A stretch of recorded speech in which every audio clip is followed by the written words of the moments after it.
Hello friends, I hope you are fine. So let me further move my chapter. So the first point of today's video is sources of history. We learn about the events of the past from different sources. They are divided into literary and archaeological sources. Here it is said that if you have to learn anything about our past or this book was these things were which were means reading, we are reading about the past. So where these things come from? These things come from the sources. So the sources of history are divided into two parts. First is literary, second is archaeological. In literary sources, all written works are known as literature. If you write anything, it is called literature. Literary sources are important as they tell us about the social, political, and economic condition of the times when they were composed. Means, if anything is written, it is very important because literary sources says us about the social, political, and economic conditions. What have happened? It is written exact what is written. If you see, you can't find out that much. If it is written, you can know it better. Suppose if I say, if you read the book, you not understand that much. If you see, if you get written notes, then you can, it is easy for you to read, learn everything.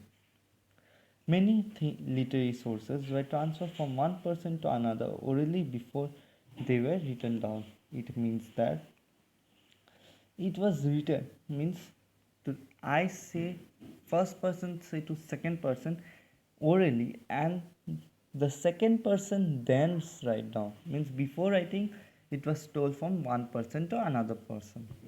So next point is archaeological sources. These includes monuments, coins, sculptures, paintings, weapons, poetry, ornaments, and other objects or artifacts which are created in the past. Let us now study these sources of history in detail. It means the monuments, coins, sculptures, paintings, and all the things or artifacts which were created are known as means the things which we see and or they are means artifact are known as archaeological sources. So we'll study both the literary sources and archaeological sources in details. So here it goes. The second most important sources of history is archaeological sources. Archaeology is a scientific study of the materials remain of the past that are discovered through digging or excavation conducted at various historical sites. Means the scientific remain means the study, those who do the scientific study that are remain under the ground and have to be discovered by digging or excavations that are conducted at various historical sites are called archaeology. Let us take a look at some of these sources. So the first is monuments. Monuments and structures found during excavation at various sites tell us about the condition of times during which they were built. Most of these, such as temples, stupas, palaces, and private houses, were erected for religious or social purpose. Means the things when we excavate or we means go to various places to find out about past by digging or something, then we come to know the if when the monument or the structures have been built. And some of the monuments and structures are temple, palaces, stupas, and private houses which were made for religious or social purposes. Second is coins. Coins give information on the social and economic conditions of a country. Their circulation gives an idea of the economic condition of the period when they were issued. Means if we see coins, then we can understand. And yes, India also have changed the coins or the rupees. Like before they were 500 rupees with other note, and now it is other. 1000 rupees is now more available in India. Like that only, Coins give information on the social and economic conditions of a country. They also give the idea of the economic conditions of the period. Means when we see the previous coins or notes, we come to know in that period that coin's value, means today's coin value, was equal to that much rupees. They also tell us about the extent of a particular kingdom and its relations with distinct area. Means in the coins you will see that king's photo and everything will be given. So that time we come to know in this period this king was available. Roman coins were discovered in India to show that our ancestor erected with the people of the ancient Romes. Means coins that were discovered, the Roman coins which have been discovered or we have seen, it means that we had linked with Roman, then only that has been shown, otherwise it won't be known. And the study of coins is known as numismatics.